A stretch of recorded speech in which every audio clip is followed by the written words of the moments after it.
Le Grand Canyon, dans l'Arizona. Pas loin de 5000 km² de superficie. Un labyrinthe de falaises et de gorges vertigineuses creusées par le fleuve Colorado. Un terrain d'étude privilégié qui permet d'observer les processus géologiques mis en œuvre dans la formation de la planète. Le site est inscrit au patrimoine mondial de l'humanité depuis 1979. Les géologues le surnomment la machine à remonter le temps.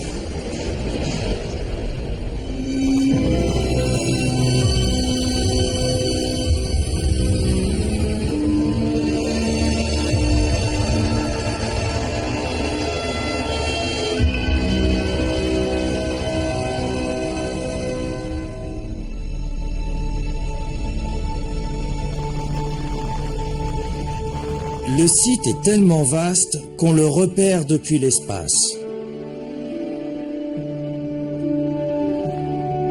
Long de 446 km, large de 30 km par endroit, pour une profondeur dépassant les 1600 mètres, le Grand Canyon regroupe les à-pics les plus profonds du monde.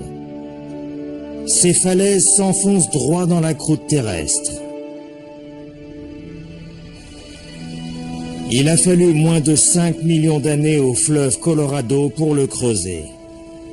Il a ainsi exposé à ciel ouvert les 2 milliards d'années d'histoire géologique que compte notre planète.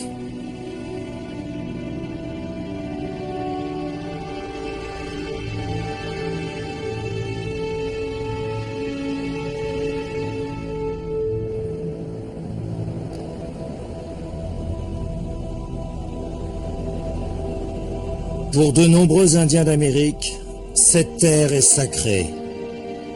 Ils vénèrent ce canyon depuis des siècles.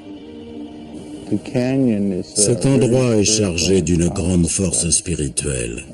Nos légendes racontent que notre peuple est originaire du fond du canyon. John Spencer est chef géologue. Ce paysage est en apparence tout plat.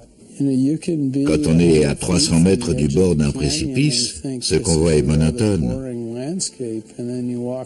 Mais il suffit de faire quelques pas et on se retrouve face à un spectacle époustouflant.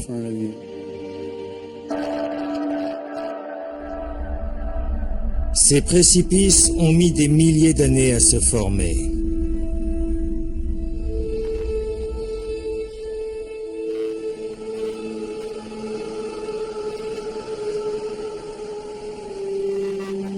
Au sommet d'une paroi se trouvent les roches les plus récentes, à sa base, les plus anciennes.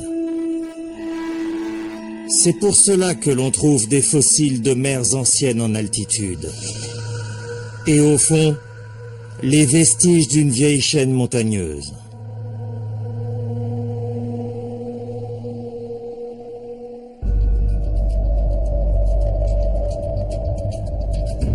Carl Karlstrom est professeur de géologie à l'Université du Nouveau-Mexique. Il étudie les roches les plus anciennes du canyon, celles qui reposent à 1600 mètres au fond du gouffre. Nous nous intéressons au plus vieux chapitre de l'histoire du Grand Canyon. Exposés comme ils le sont, ces colosses nous donnent à lire toute leur histoire, jusqu'à leurs origines.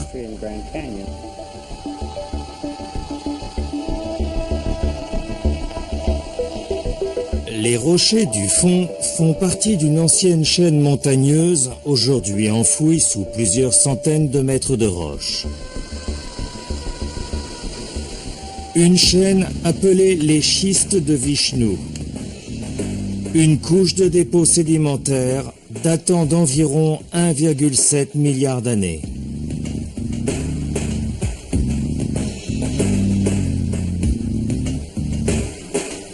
Et cette chaîne montagneuse atteignait presque les 10 000 mètres d'altitude.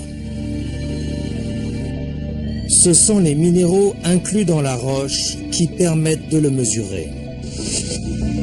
Les composés chimiques de la roche se modifient en fonction de la pression à laquelle ils sont soumis, particulièrement un minéral appelé grenat. Plus le grenat est compressé, plus il se calcifie.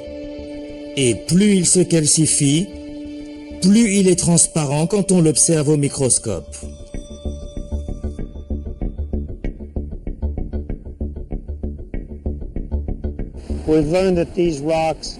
Nous avons découvert que ces roches se sont trouvées enterrées à une grande profondeur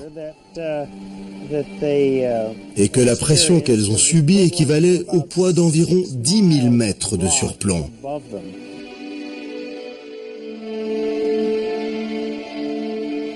Les découvertes de Carl Karlström sont capitales pour nombre de géologues.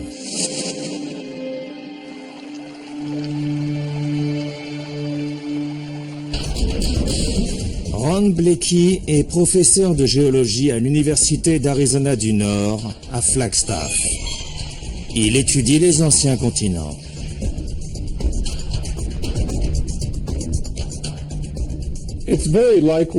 Il est fort probable qu'au cours de cette ère, la partie littorale de l'Amérique du Nord correspondait au sud de l'État du Wyoming, peut-être jusqu'au-delà de la frontière actuelle avec le Colorado.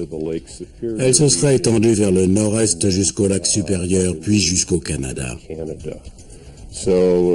À mon avis, seule la moitié, voire les 2/3 des États-Unis actuels existaient.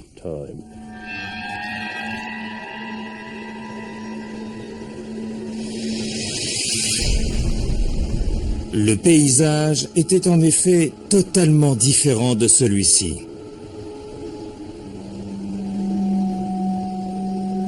Le sud de l'actuelle Amérique du Nord n'existait pas.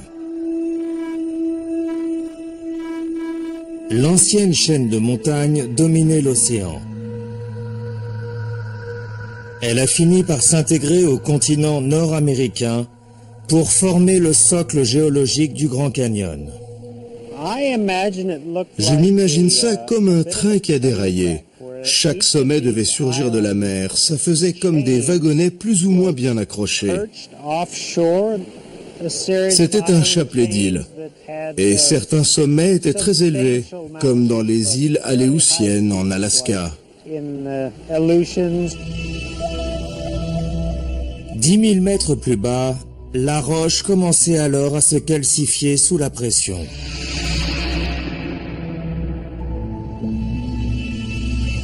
Les sommets de ces montagnes n'auront pas vécu longtemps. L'érosion en est venue à bout en l'espace d'environ 500 millions d'années.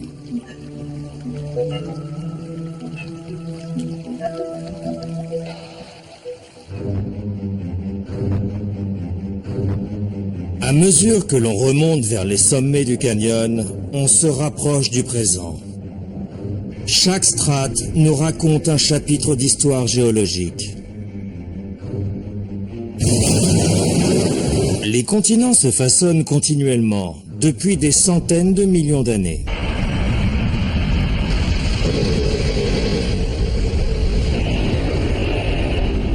Les forces sismiques souterraines ont provoqué la tectonique des plaques, en séparant les blocs terrestres pour en former d'autres. Des tranchées se sont ouvertes au fond des mers. Cela a modifié le niveau de l'eau qui a submergé les terres basses. 8 mers différentes au moins ont submergé le site des anciennes montagnes de Vishnu. Elles ont envahi les terres et y sont restées quelques millions d'années avant de se retirer. En voici la preuve. Nous sommes à environ 760 mètres en surplomb du fleuve Colorado et à 1600 mètres au-dessus du niveau actuel de nos mers. Voici les vestiges de bancs d'huîtres ayant prospéré dans la région il y a près de 100 millions d'années. La mer du Crétacé s'étendait alors de l'État du Kansas à l'est à celui du Nevada à l'ouest et du Mexique au sud jusqu'à l'Arctique au nord. Cette mer était étroite et peu profonde, mais elle recouvrait une importante partie du continent.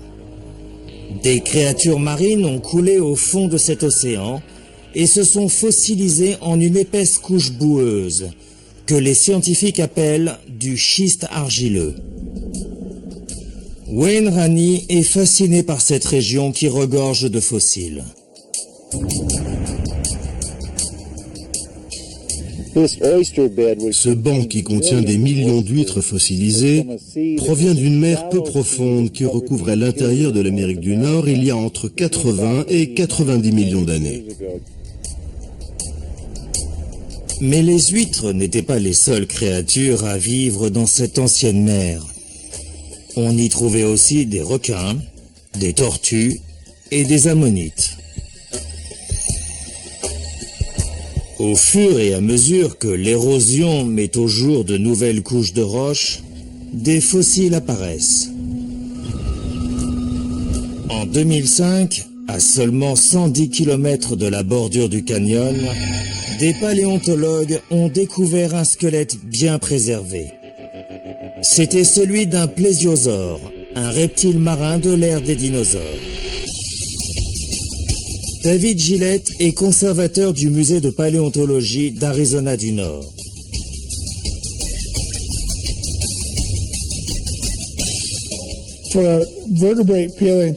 Pour un paléontologue spécialiste des vertébrés comme moi, c'est quelque chose de découvrir un tel squelette. Ce plésiosaure, enseveli dans les schistes argileux du sud de l'Utah, était à moitié complet. Quand nous avons exhumé sa partie supérieure, ça a été merveilleux, plus que tout ce que j'aurais pu rêver. Le dernier spécimen connu de ce reptile marin remonte à 65 millions d'années. Un cataclysme a ensuite éteint toute l'espèce.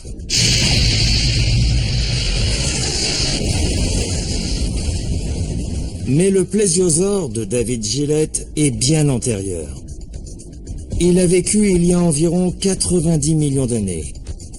Il est la preuve formelle que toute la région était alors immergée. Les mers ont donc laissé derrière elles des dépôts de boue et de sable, auxquels se sont mêlés les restes de créatures marines. Les courants marins ont déplacé ces sédiments avant qu'ils ne se fixent.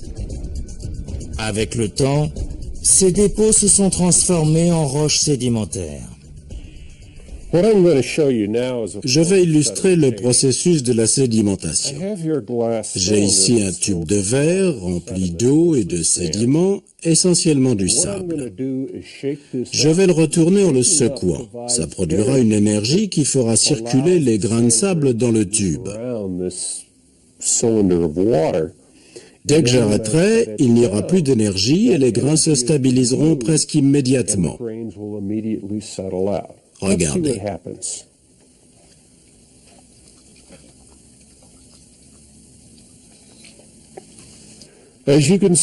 Voilà, les grains les plus gros se déposent au fond et au-dessus, on a des couches de grains de plus en plus fins. Le sable se fixe très vite, tandis que l'eau reste trouble, puisqu'il y a encore de fines particules en suspension. Mais comme je ne bouge plus, peu à peu, les grains les plus fins se déposent à leur tour pour former avec le temps une couche sédimentaire. Les couches sédimentaires ont formé le Grand Canyon de la même façon. Pendant des millions d'années, le tube de verre s'est retourné très souvent. Et quand les mers successives se sont retirées, il est resté une gigantesque accumulation de sédiments qui se sont comprimés avec le temps. C'était le Grand Canyon. Voici les forces les plus titanesques de notre planète. La puissance gigantesque des plaques tectoniques entrant en collision. Cette énergie titanesque, la plus puissante de la Terre, c'est la tectonique des plaques. C'est elle qui fait évoluer la morphologie de notre planète. La surface de la Terre se compose d'une série de vastes plaques. Elle flotte sur la partie meuble et tendre du manteau terrestre. La température du noyau central de la Terre peut atteindre 6650 degrés. Cette chaleur intense crée des courants de convection dans le manteau inférieur. Ces courants font se mouvoir lentement les plaques à la surface. Les scientifiques parlent de dérive des continents. Au fil du temps, des blocs entiers se séparent. Ils entrent en collision les uns avec les autres, remodelant continuellement l'aspect de notre planète. Ces collisions ont joué un rôle déterminant dans la création du Grand Canyon. Il y a environ 130 millions d'années, la plaque océanique commence à heurter la côte ouest de la plaque nord-américaine.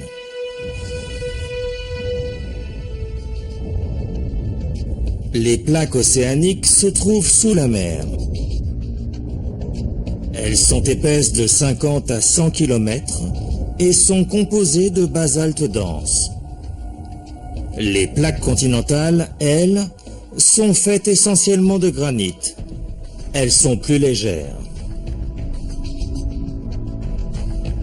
Lors de la collision, les plaques océaniques fléchissent et passent sous les plaques continentales, en l'occurrence ici, sous la côte ouest de l'Amérique du Nord.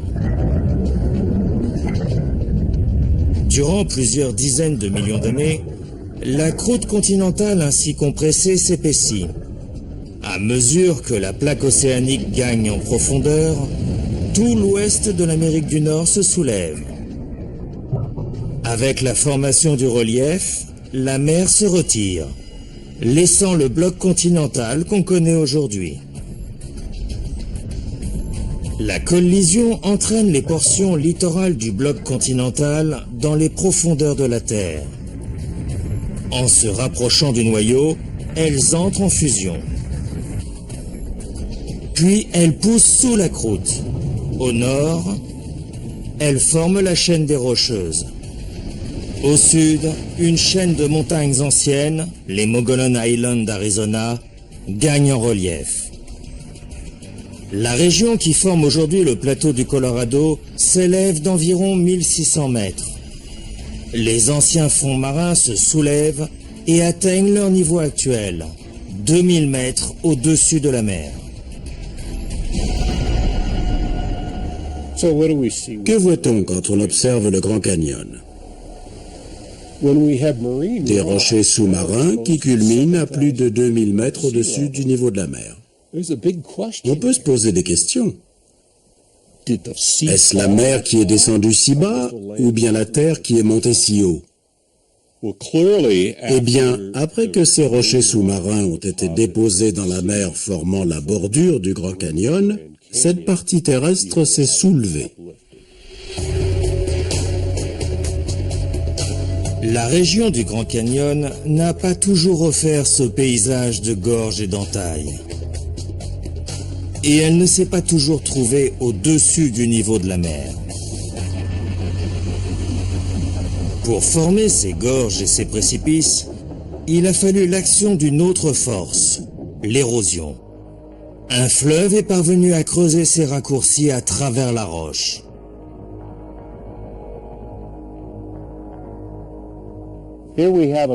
C'est comme si on se trouvait devant des gâteaux faits de plusieurs couches colorées représentant les strates de formation de la roche du plateau du Colorado. Je vais imiter le rôle du fleuve avec cette lame de couteau. Au fur et à mesure que le plateau s'élève, il entaille la roche pour poursuivre son chemin, et voilà ce que ça donne à la fin. Un canyon. Il y a 70 millions d'années, l'eau, qui provient en partie de la fonte des neiges, gagne la surface du futur plateau du Colorado. Là, elle commence son inexorable travail d'érosion. À travers les couches sédimentaires, elle cherche le chemin le plus court jusqu'à tailler des gorges. Je vais faire une entaille sur le côté du bac pour voir si les sédiments sont attaqués par l'érosion.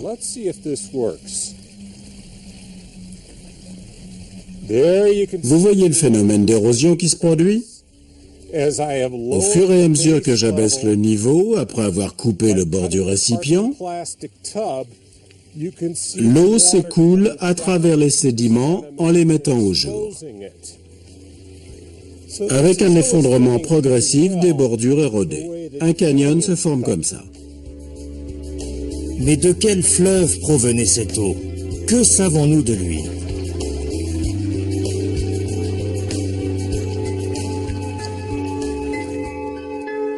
La trace de lys anciens est encore visible.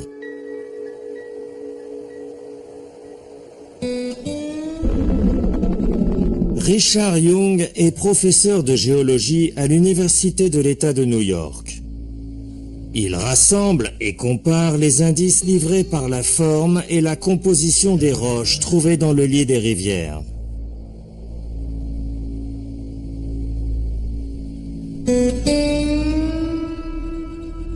L'actuel fleuve Colorado coule des Rocheuses, à l'est des États-Unis, pour se jeter au sud-ouest dans le golfe de Californie.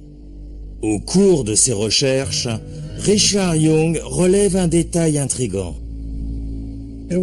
Pour un étudiant qui fait ses premières observations, ça a été un choc. On a envie de suivre ce que nous apprennent nos profs, alors que ce qu'on découvre sur le terrain nous dit autre chose. Notamment des galets. Des galets tout simples en apparence, mais qui, pour les géologues, sont le chaînon manquant. D'une part, leur rondeur atteste d'une provenance lointaine, et d'autre part, ces variétés de roches sont complètement étrangères à cette région, puisqu'on ne les trouve qu'à 160 km d'ici au moins. Les galets de ces anciens cours d'eau ne proviennent pas de la région où Young les a découverts. Ils ont été déplacés d'environ 160 km au sud-ouest du plateau. Il est probable que l'ancien fleuve les a charriés depuis le cœur de l'Arizona jusqu'à l'ouest de la région du plateau. Leur orientation naturelle dans le lit indique le sens du courant. Le courant des fleuves charrie les galets en les faisant culbuter dans leur lit. Les galets s'émoussent et s'immobilisent dos tourné au sens du courant. C'est-à-dire qu'on les retrouve stabilisés comme des tuiles sur un toit. Ils nous disent dans quel sens coulait le fleuve. Ces indices montrent formellement que les cours d'eau descendaient vers le nord-est, c'est-à-dire à l'opposé de l'actuel fleuve Colorado.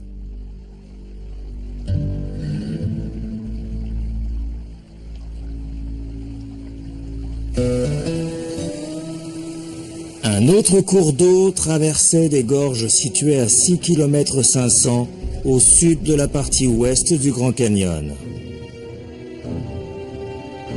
Mais son lit s'est asséché. Que s'est-il donc passé?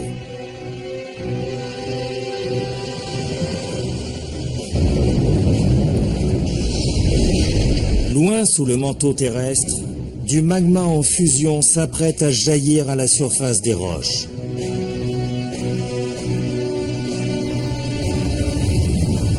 Il y a environ 20 millions d'années, la plaque océanique commence à se déplacer vers le nord par rapport à la plaque nord.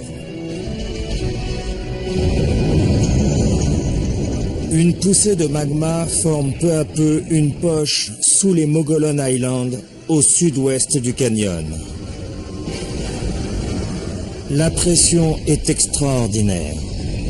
La croûte terrestre commence à s'étirer. En quelques millions d'années, de vastes étendues se déforment. Elles se tassent et s'élèvent en relief, avant de s'affaisser sur elles-mêmes. Ainsi, la chaîne des Mogollon s'effondre-t-elle de plusieurs centaines de mètres. D'immenses cuvettes apparaissent sur les reliefs qui émergent à basse altitude. Les géologues appellent cette région la province des bassins et des chênes. Wayne Rainey nous explique comment elle s'est formée. Des failles se sont ouvertes avant de s'effondrer les unes contre les autres. Ça a donné ces inclinaisons que l'on voit au bord du plateau du Colorado.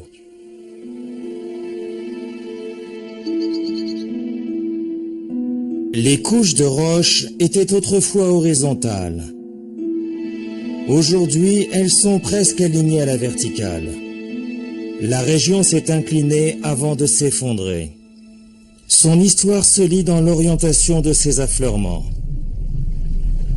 Cet affaissement a redessiné la topographie de la région. Autrefois, les montagnes du sud dominaient de plusieurs milliers de mètres le plateau du Colorado. Après l'écroulement des Mogollons, la province des bassins et des chênes s'est retrouvée à environ 800 mètres en contrebas.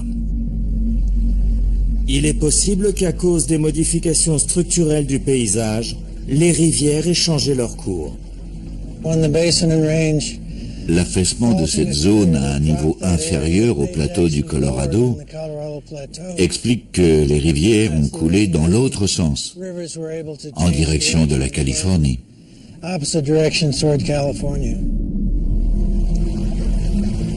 Voici résolu le mystère de l'inversion du courant des rivières. Mais pourquoi leur lit asséché se trouve-t-il à plus de 6 km de l'emplacement actuel du canyon ?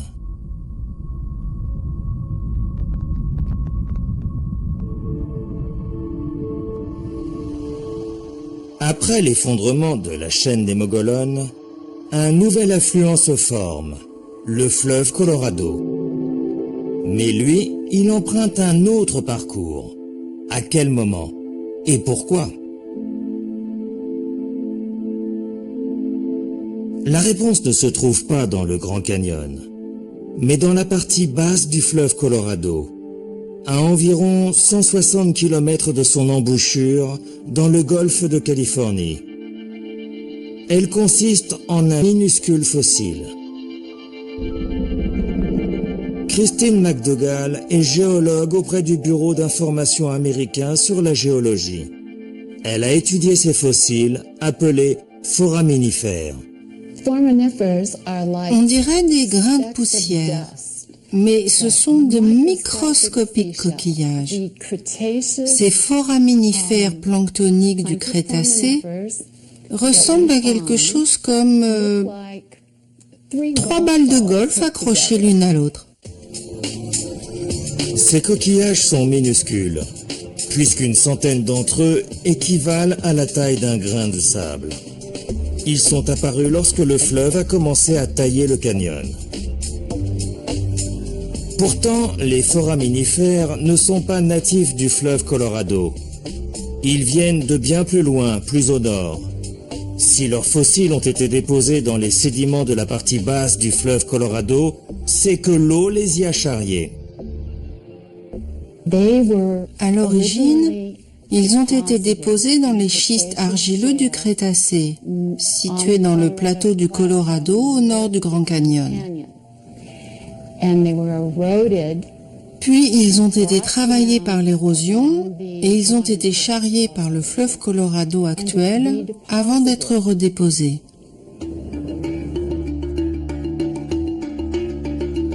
Les experts cherchent donc à connaître l'âge des sédiments sur lesquels ces fossiles se sont redéposés. Ils semblent s'être formés lorsque le fleuve a creusé son lit actuel. Géologiquement parlant, c'était hier. Ces fossiles du Crétacé indiquent que le fleuve Colorado est devenu un cours d'eau au débit fluide et régulier il y a au moins 4,5 millions d'années. C'est une découverte plutôt enthousiasmante. Cette découverte montre en effet qu'à cette époque, le fleuve suivait son parcours actuel du nord-est vers le sud-ouest. Mais si les scientifiques savent quand le fleuve s'est formé, il leur reste à comprendre comment.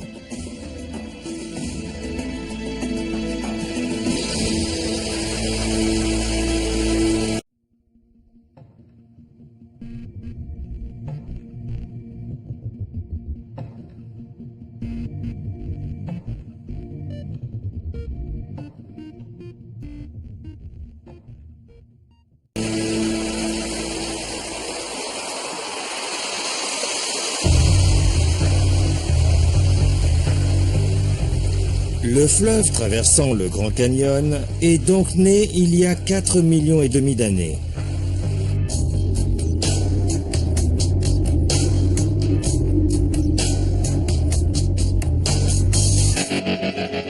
Il a creusé une tranchée de 1600 mètres de profondeur à travers la roche, mettant à nu 2 milliards d'années d'histoire géologique.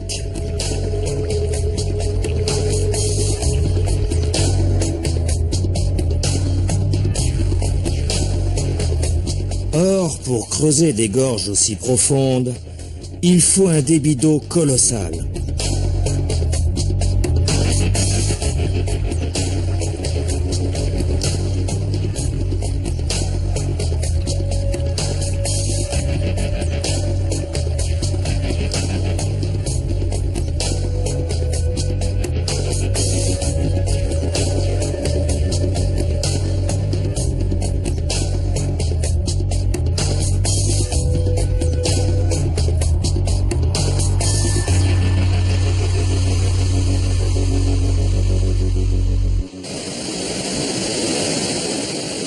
La plupart des rivières et des fleuves naissent de la convergence de sources.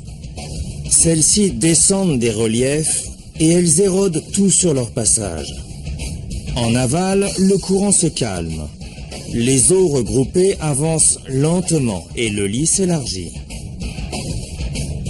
Mais en amont, les torrents érodent la roche sur laquelle ils coulent et ils élargissent progressivement leur lit vers la vallée.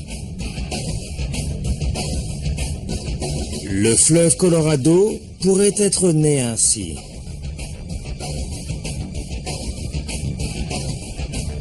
Le processus d'érosion en amont se produit quand la pente des lits s'accentue. La rivière gagne alors en énergie pour creuser la roche plus profondément.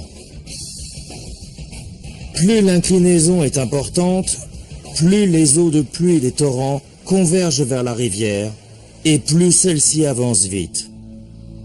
L'érosion étant intensifiée en amont, les cours d'eau charrient davantage de terre et de roches. Ce phénomène a-t-il fait grossir le fleuve Colorado au point qu'il déborde du plateau? Nous savons qu'il y a 70 millions d'années, le plateau du Colorado s'élevait à 1600 mètres au-dessus du niveau de la mer. Il formait une pente très abrupte qui descendait vers l'actuel golfe de Californie. Il s'est donc dressé 65 millions et demi d'années avant la naissance du fleuve Colorado.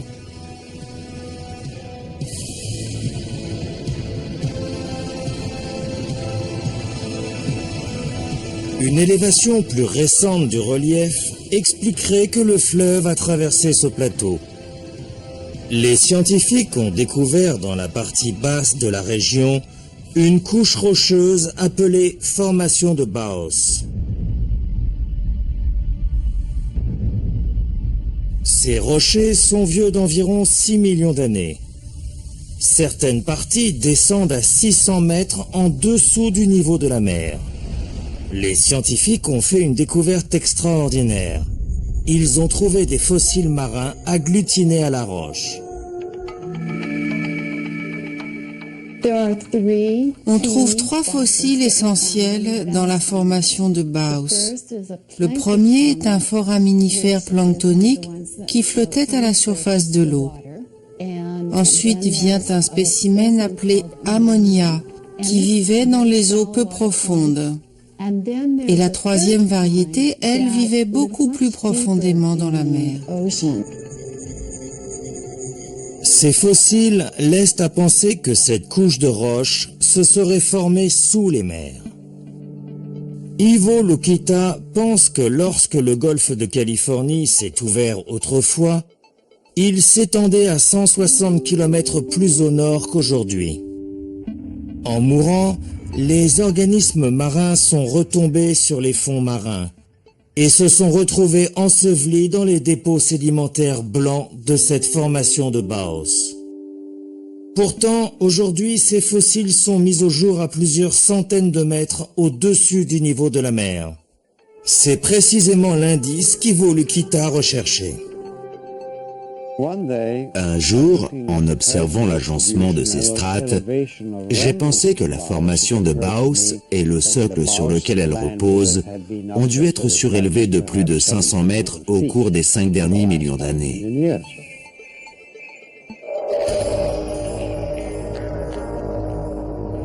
Autrement dit, l'élévation du relief aurait eu lieu après que les fossiles s'y sont déposés il y a environ 6 millions d'années. Cette deuxième élévation du relief expliquerait l'accentuation de l'érosion en amont. En surélevant le plateau, on accentue la pente du fleuve vers le golfe, de telle sorte qu'en lui donnant davantage de débit et de capacité d'évacuation, on accélère l'érosion en amont. Mais tout le monde ne s'accorde pas sur ce point, car l'existence apparente de fossiles marins dans la formation de Baos, à 300 mètres au-dessus du niveau de la mer, n'est pas une preuve irréfutable que la région ait vu son relief s'élever. Le géologue John Spencer n'adhère pas à cette théorie d'un deuxième soulèvement. Ça me gêne un peu l'idée que la Terre fasse des poussées quand bon lui semble. J'appelle ça la tectonique du trampoline, c'est vous dire si je n'y crois pas.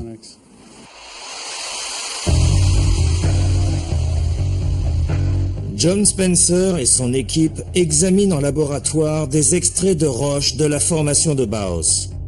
Ils s'intéressent en particulier au strontium isotope.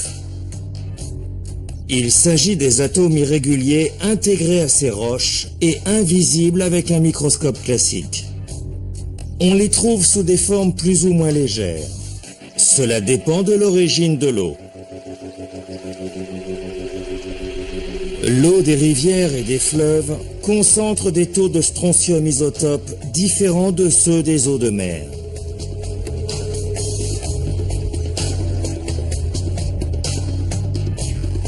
En fonction du taux de concentration, les scientifiques peuvent souvent déterminer si les sédiments se sont formés dans des eaux douces ou marines. Le graphique de John Spencer révèle la concentration d'isotopes dans la formation de Baos. Les points verts représentent les concentrations isotopiques de l'eau de mer et les bleus celles typiques des eaux de rivière. Les points rouges révèlent la provenance d'une eau douce.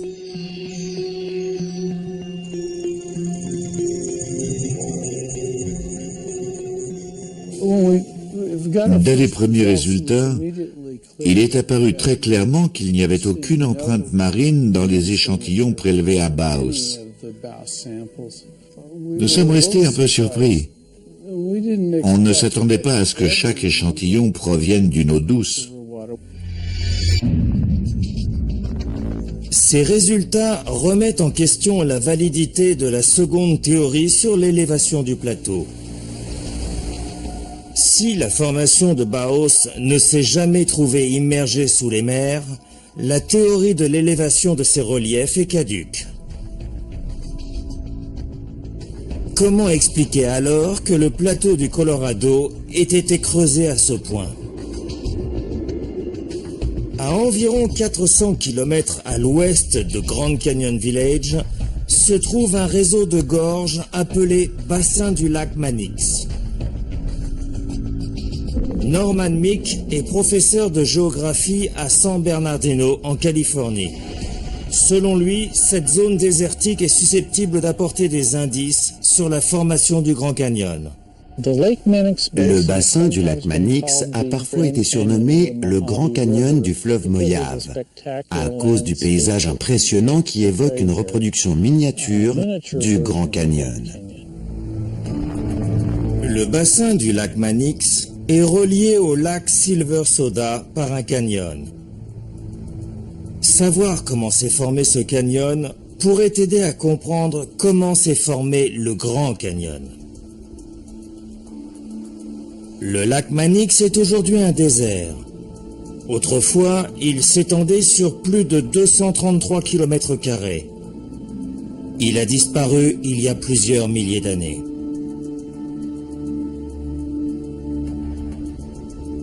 Que s'est-il passé? Sur les rives de l'ancien lac, Norman Meek a découvert des sédiments de ce qui formait jadis son littoral. Dans les dépôts, il a trouvé les restes de coquillages d'eau douce. Il les a soumis à un laboratoire de datation radiocarbonique. Le radiocarbone, appelé aussi carbone 14, est un isotope radioactif du carbone naissant dans l'atmosphère. Il permet la datation d'échantillons d'origine animale ou végétale.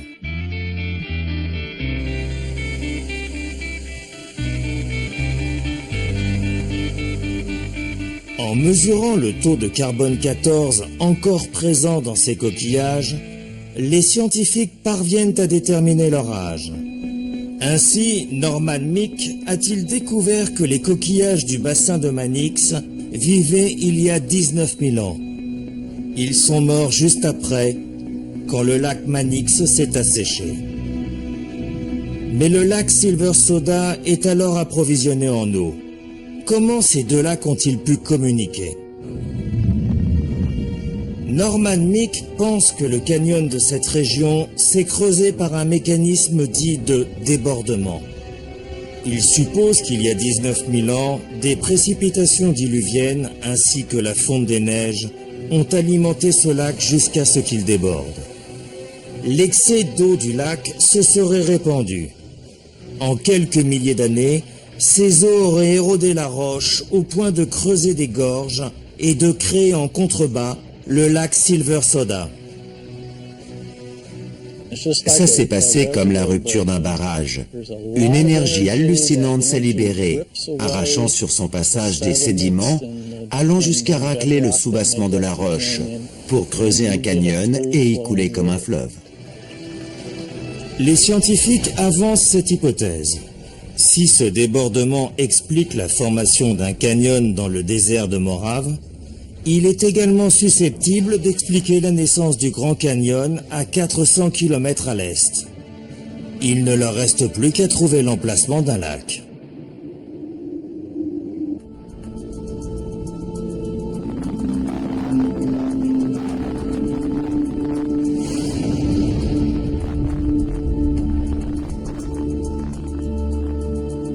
Et il pourrait bien se trouver à l'est, où le relief est plus élevé.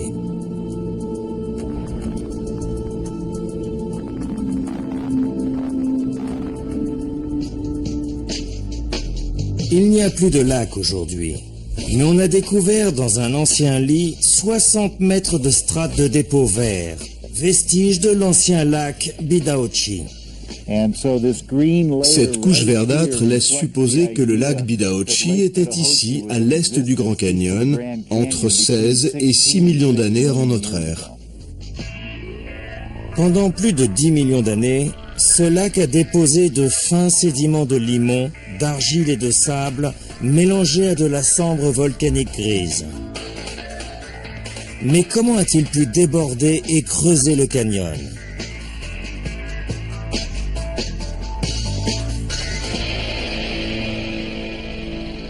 John Douglas est professeur de géographie au Collège des communautés de Paradise Valley, dans l'Arizona. Cette question l'intéresse particulièrement. Il se trouve devant une maquette du Grand Canyon. Il y a 6 millions d'années, le canyon n'était pas encore creusé, mais le lac Bidauchi, lui, était sur le point de déborder. Le lac n'a pas cessé de se remplir jusqu'à ce qu'il atteigne le point le plus bas de sa cuvette, le plateau de Kaibab, et qu'il le submerge. L'eau s'est déversée de l'autre côté, et c'est en continuant de couler sans cesse qu'elle a creusé le Grand Canyon. Ainsi, le lac Bidauchi se serait vidé pour former en aval un cours d'eau. Et la pente abrupte du lit de la rivière aurait permis à la force du courant de creuser la roche. Avec le temps, le cours d'eau a augmenté de volume. Le lac s'est progressivement vidé, ce qui a eu pour effet de creuser la roche davantage. Mais tous les géologues ne sont pas d'accord. aucune preuve ne permet d'avancer qu'un lac ait été assez grand et assez puissant pour creuser le Grand Canyon. La formation du fleuve Colorado demeure une énigme. Nous savons en revanche que lorsqu'il a commencé à couler, c'est bien lui qui a creusé la surface de la Terre sur 1600 mètres de profondeur. Et en 4,5 millions d'années, c'est un sacré tour de force. Comment le fleuve Colorado a-t-il fait pour créer une telle entaille? Aux États-Unis, d'autres fleuves plus larges n'ont pas réussi une telle prouesse. Le fleuve le plus large et le plus long d'Amérique du Nord n'est pas le Colorado, mais le Mississippi. Il s'étend sur près de 4000 km depuis sa source dans l'État du Minnesota pour se jeter dans le golfe du Mexique. Il transporte 10 fois plus d'eau que le Colorado. Pourtant, jamais le Mississippi n'a creusé de Grand Canyon. Preuve en est que le débit d'un fleuve n'est pas le seul agent responsable. C'est autre chose qui a donné au fleuve Colorado son incroyable puissance érosive. Le fleuve Colorado naît dans les Rocheuses, à 2700 mètres au-dessus du niveau de la mer. Il descend de 3 mètres tous les 1600 mètres. Le Mississippi, quant à lui, prend sa source dans le Minnesota, à seulement 450 mètres au-dessus du niveau de la mer. Il descend de moins de 30 cm tous les 1600 mètres. Bien que le débit du Mississippi soit 10 fois supérieur, il est moins érosif parce que sa pente est moindre. Les lois de la gravité forcent les cours d'eau à descendre. Ainsi, deux fleuves peuvent-ils avoir le même débit? Il suffit d'une différence d'un seul degré d'inclinaison pour que le fleuve le plus en pente gagne 1% de sa puissance. On pense souvent qu'un fleuve aussi impressionnant que le Mississippi aurait pu creuser un Grand Canyon parce qu'il débite 10 fois plus d'eau que le Colorado. Pourtant, on n'a jamais vu de Grand Canyon sur ses rives. L'explication, c'est que le plateau du Colorado s'est élevé selon une telle inclinaison que le fleuve a réussi le tour de force de sculpter tout un paysage. En se surélevant de 1600 mètres, le plateau a créé une pente si abrupte qu'elle fournit au fleuve suffisamment d'énergie pour qu'il entaille la roche.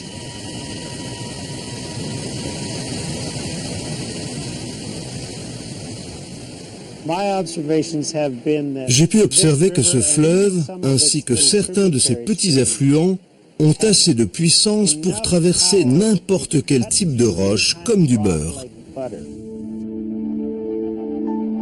La vitesse et la profondeur de l'érosion dépendent également du type de roche rencontrée au passage de l'eau.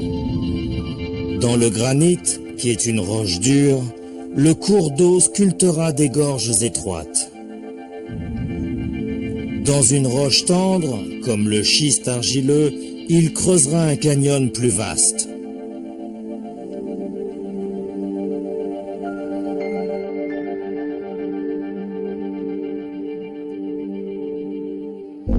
Joel Pederson est géomorphologiste à l'Université de l'Utah.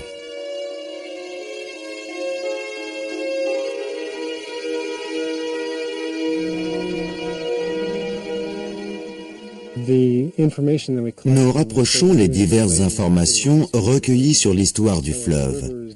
Nous savons qu'au cours de son travail d'érosion, il s'arrête ponctuellement pour déposer des sédiments. Pour trouver à quelle vitesse le canyon s'érode, Joel Pederson utilise la technique dite de datation par luminescence. La lumière permet en effet de connaître l'âge d'une roche.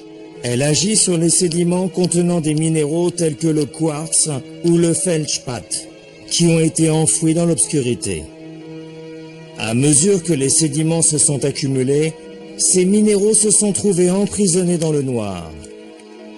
Joel Pederson mesure la quantité de luminescence produite par les échantillons mis au jour. Cette méthode permet de dater les sédiments, qu'ils aient quelques centaines d'années ou quelques centaines de milliers d'années. Je recueille dans un tube opaque et étanche une carotte de sédiments qui n'ont pas encore vu la lumière du jour. Ensuite, je l'amène au labo. Les échantillons prélevés sont exposés à des longueurs d'onde lumineuses spécifiques. L'énergie excite les électrons contenus dans les sédiments. Certains y répondent en libérant leur propre énergie sous forme d'éclairage, dont il n'y a plus qu'à mesurer le minuscule signal. Plus leur réaction est intense, plus longtemps ils ont séjourné compactés dans les sédiments. Nous savons alors à quelle époque le fleuve a déposé ces minéraux pour qu'ils se retrouvent pris dans l'obscurité d'autres sédiments.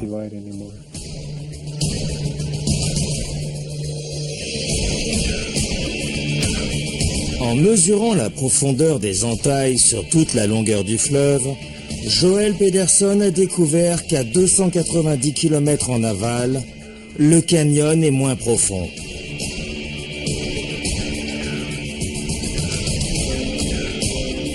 La force érosive du fleuve s'est trouvée atténuée. Cela est peut-être dû aux modifications structurelles des sols.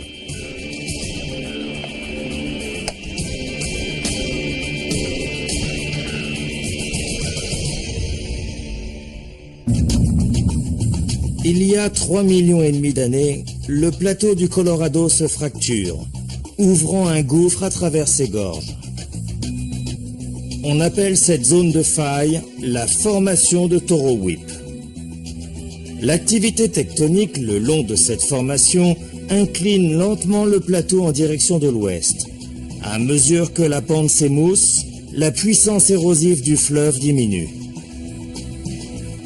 Démonstration. Imaginez ce pain comme un tas de rochers que le fleuve s'apprête à attaquer pour y creuser les gorges du Grand Canyon. Disons que le couteau est le fleuve Colorado. Avec le temps, il va éroder les roches, y compris les plus dures, pour tracer son chemin. Mais on trouve souvent dans la croûte terrestre des blessures qu'on appelle des failles. Donc, si j'incise la rivière en même temps qu'un bloc de rocher s'effondre, la trace de l'incision sera moins importante sur la portion qui s'affaisse. Je tourne mon pain, vous voyez que d'un côté le canyon est assez profond et que de l'autre, il l'est beaucoup moins.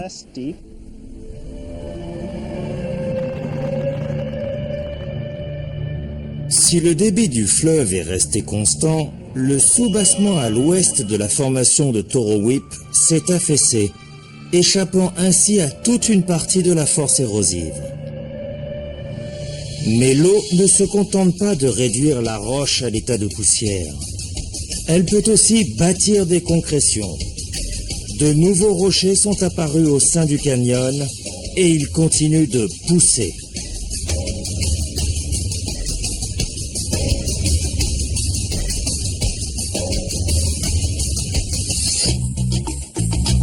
En 4,5 millions d'années, le fleuve Colorado a creusé et déplacé plus de 3000 km3 de roches. Il a laissé une entaille si vaste que tous les cours d'eau du monde convergeant vers elle ne la rempliraient que d'un tiers de sa hauteur.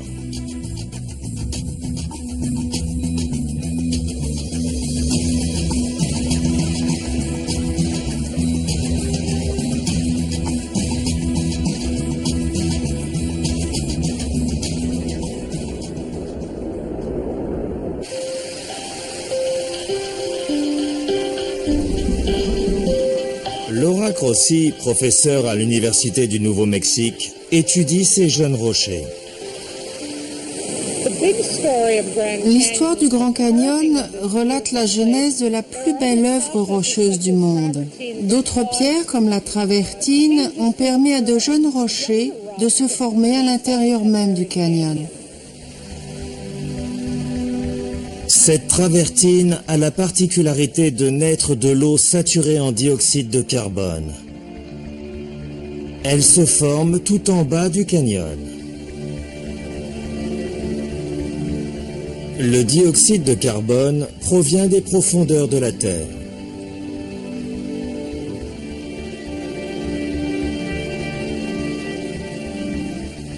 En se dissolvant dans l'eau, il l'acidifie et lui donne le pouvoir de dissoudre à son tour le calcaire.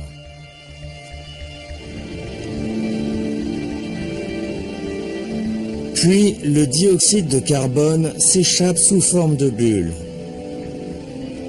En s'échappant, le gaz laisse derrière lui du carbonate de calcium, lequel recouvre tout ce qu'il trouve sur son passage. À certains endroits, apparaissent peu à peu de véritables cascades de pierres. Ailleurs, des branches et brindilles sont littéralement pétrifiées. Voici un tout petit exemple des capacités de la travertine à enrober la moindre pierre ou le moindre morceau de bois charrié jusque dans le lit. Elle s'accumule en concrétion sédimentaire qui forme instantanément une roche. Voilà la roche la plus jeune du Grand Canyon.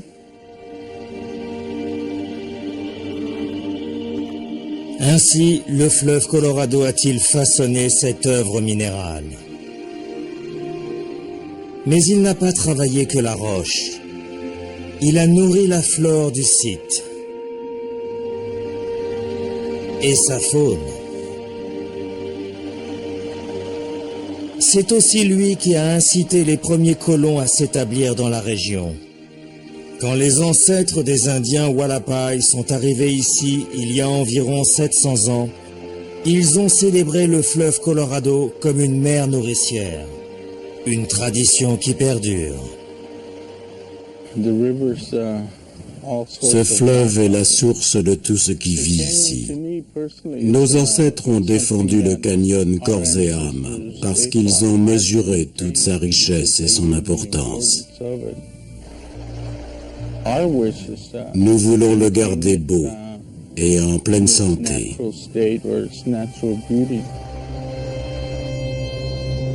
Les visiteurs du Grand Canyon sont fascinés par ce spectacle, tout comme les Indiens d'Amérique l'ont été il y a 700 ans. Cette brèche gigantesque est l'une des merveilles de la nature.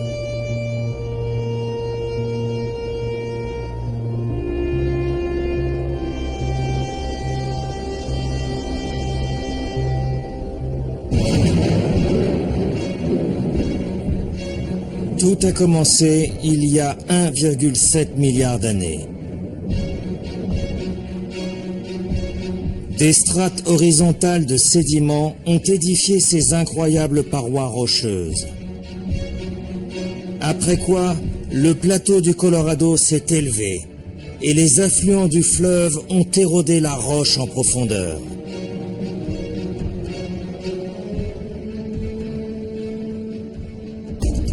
Difficile d'imaginer des gorges aussi impressionnantes que celle-ci. Peut-être rivalisent-elles avec celles du sud-est du Tibet, connues comme les plus grandes, les plus profondes et les plus longues du monde. Voici le Grand Canyon du Yarlung Zangbo au climat différent et recouvert d'une végétation luxuriante.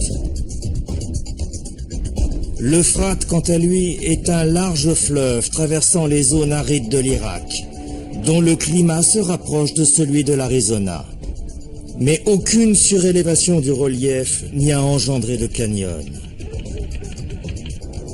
Si le Grand Canyon n'est pas le plus grand ni le plus long réseau de gorges de notre planète, les forces surpuissantes qui l'ont créé et façonné restent inégalées.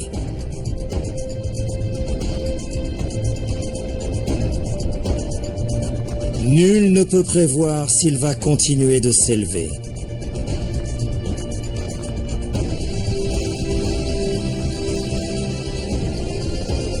Mais il n'est pas impossible que d'ici 1 ou 2 millions d'années, ces à pics soient plus vertigineux encore.